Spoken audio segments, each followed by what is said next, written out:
Welcome to another episode. The question today is your past pushing you forward or holding you back? It's a very important question because the fact of the matter is our past is either aiding us towards our best future or it is actually holding us back and hindering us from our best future. And the most important part is this: it's all in your control. I love this image I saw. It was actually illustrated for me.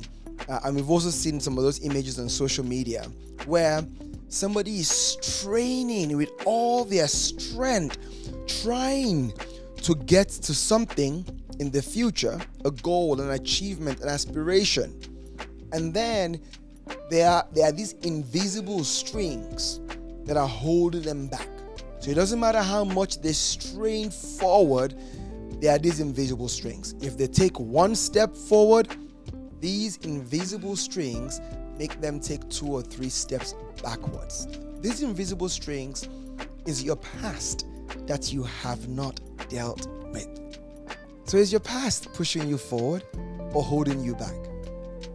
I love the example of a young man. I'll call him James. I'm going to use fake names, of course. And he was now dating Jane, not a fake name. And in this relationship, he was allowing his past relationship with Janet hinder things. So Janet broke James's confidence, broke his heart, and he hadn't dealt with it. He kind of moved on, and shortly after got into another relationship. Now, Jane is there. Jane is not perfect. The relationship with Jane is not going to be challenge-free. But it was clear that the problems that were happening was because of unresolved issues that James had with Janet. Here James is with Jane and he is letting Janet, who is not in the room, in quote, influence and take his relationship to ruin. The point here is James has to make a conscious decision not to let the problems with Janet hinder or spoil the potential of a great future with Jane. Invisible strings. I want to talk to you about key steps you need to take if you are going to let your past become a platform that pushes you forward. First though, the question is, have you made peace with your past or have you simply buried it?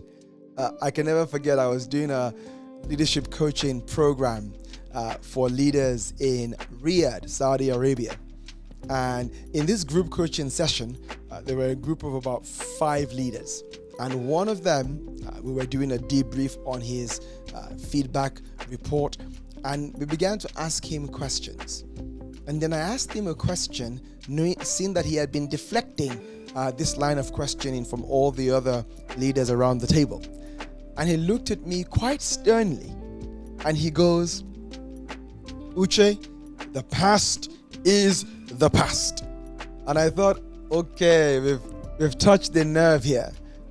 And so I said to him, your statement is 100% correct if you have made peace with your past as opposed to burying it.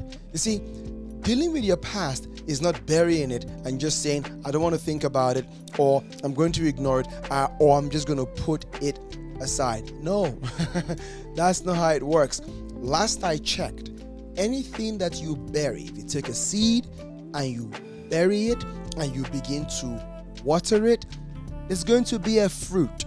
So when you bury your past, you water it. Life also waters it for you. And at some point, if it's a negative experience, it is going to yield fruit that you do not like. And that's what I want to help you stop in this episode. And I want to show you how you have to make peace with your past.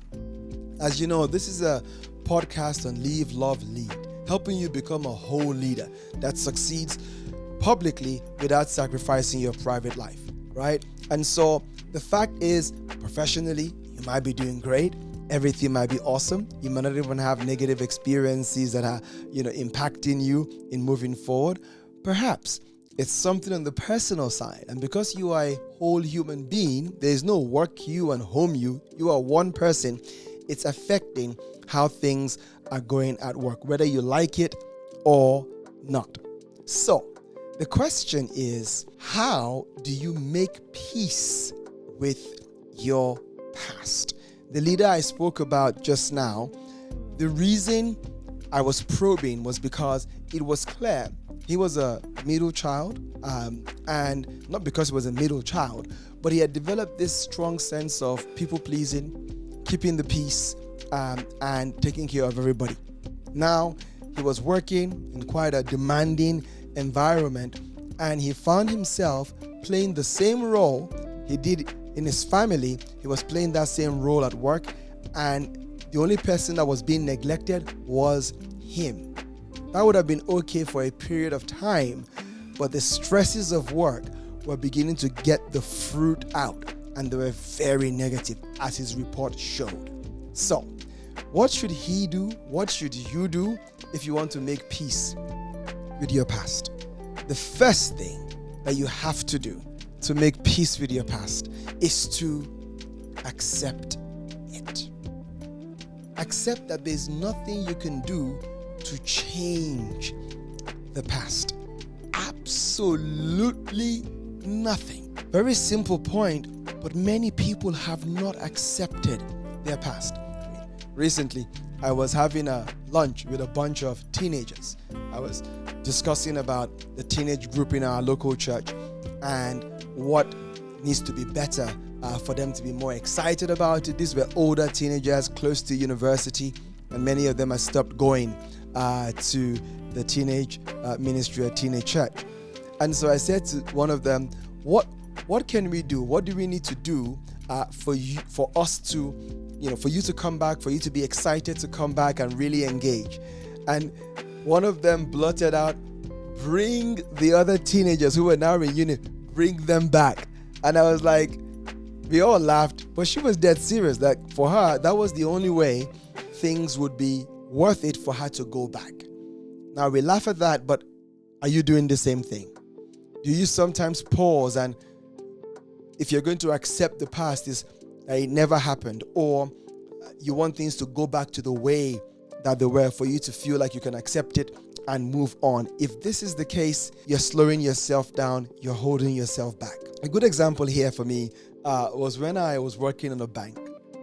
I made a really, really disastrous decision. It was a very impulsive decision, and I one day got into work and just quit.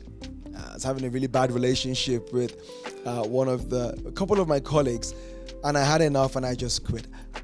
I could be impulsive like that. Now I'm a lot more wiser, and I make decisions, taking my time to think them through. Why is this experience very important? Because after that, I said to myself, I'm going to go into business. I failed in that. I spent all my savings, and I was now broke. So now I was in that space of regret. I was regretting it, and I thought to myself, like, why would I ever have done such a thing? God, get me out of here. Help me. And I was down this vicious cycle until I paused and said, Uche, accept what has happened and now move on. But the point, though, is not just move on. That's what people say, bounce back. No. I actually say the next step after accepting it is to assess what happened. So when it comes to assessing what happened, there are three key questions that you have to ask. The first question is, what was your role in the situation? What was your role in getting to this place? Very important, because you want to use your past to propel you forward. This example of me impulsively quitting the bank and getting to a really, really difficult time in my life, I realized what my role was. My role was, one, I was proud. I was no longer an investment banker. I had left investment banking, arguably joined a much better bank, but now I was in talent management, and I was behaving as though I was the investment banker, And related to my colleagues, like I knew everything there was to know about talent management, an area that I was literally just starting in and knew very little. So the pride was a key element of me having bad relationships with my colleagues. The not wanting to listen and pretend like I know it all. I know the audience, the investment bankers you're trying to take care of. That didn't help the relationship either. I also did not accept that things are different in this organization. I was coming from a different bank, right? And so I just can't start making suggestions, changing things, particularly when I didn't have the level of seniority that warranted the changes I wanted to implement. Taking time to assess what your role in was it helps you take responsibility. And that habit of taking responsibility, being brutally honest with yourself, is a really important habit of whole individuals and thriving leaders. What is another question that you should be asking when you want to assess how things are? The question is, what key learnings do you need to take with you from this experience? This one is a big one, right? What key learnings do you need to take with you from this experience to the next one? Because in the next one, you may be faced with exactly the same challenge, exactly the same situation, because life has a way of testing you more than once until you really get it. And so for me, when I think of that experience, some of the key lessons that came out of it for me were, number one, if you go somewhere new, there's a great book called First 90 Days. In the first 90 days, make your mark, of course. Begin to get points to boost your performance currency and build relationships. But don't go there and start trying to change everything, making people that you work with feel like, what have you been doing? You mean you don't know this? You mean you don't know that? That doesn't bode too well. And so I learned that. I also learned that you need to style flex. Style flex has nothing to do with you not being authentic. Style flexing simply means that you're adapting your authentic self to the situation. You're adapting your authentic self to the individual, right? That's what style flexing is. If you are a person who is quite assertive, as I can be, then style flexing is if you're speaking to somebody else who maybe is assertive or insecure, you might tone it down a notch or two just so you can have that better relationship. And the final thing, the biggest lesson I learned from this experience was don't be impulsive. There's a big difference between being decisive and being impulsive. A huge difference. A difference I've learned the very hard way. So, what is the third question? The third question is, what do you need to do to close it out? What do you need to do to close it out? What do you need to do to make sure you can move on? In my case, there wasn't much I could do. I wasn't going to go back to the bank that I was working in. The relationships with the people that I was working with was actually, to be very honest, destroyed, thanks to my bad behavior. And so there wasn't much I could do beyond the learnings and moving forward. In some cases, though, you are in relationships with people that you continue to do life with. You might need to go and apologize. In some cases, you might need to some retribution in some way.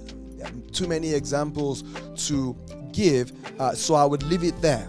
But what do you need to do to close it out? Very important. So if you've accepted it, you have assessed it, one good thing to do, the next A, is to address it. When it comes to addressing it, we're talking here about your past not holding you back, but pushing you forward. So, there are different things that need to be worked on. It could be your emotions, it could be your thinking, your mind, it could be behaviors, working on some relationships.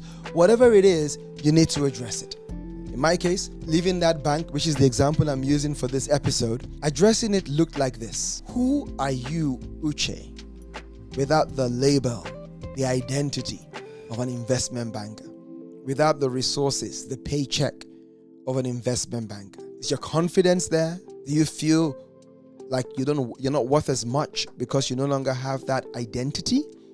It was big issues. Those were the foundations, the roots for why I was behaving the way I was, because I was no longer an investment banker and I was being treated in a way that I wasn't used to without that label when I moved into talent management in a new organization.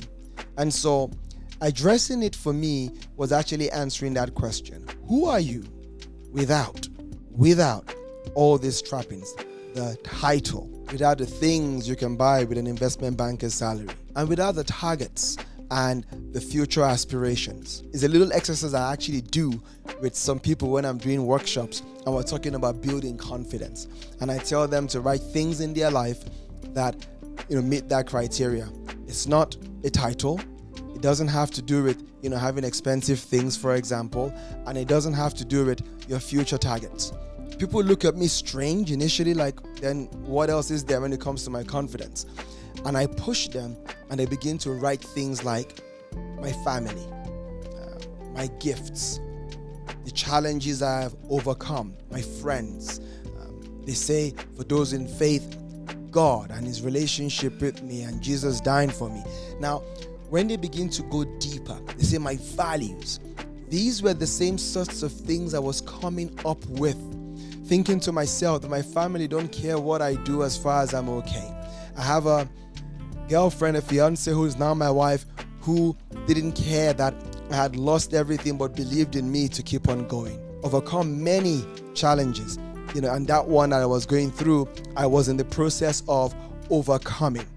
I thought about the fact that God loves me just the way I am. And all these things began to help me build my confidence. So you need to address the issues that led to the past that you would like to change but can now not change. Somebody might have to do therapy. You might need to do counseling. You might need to read certain books to renew your mind.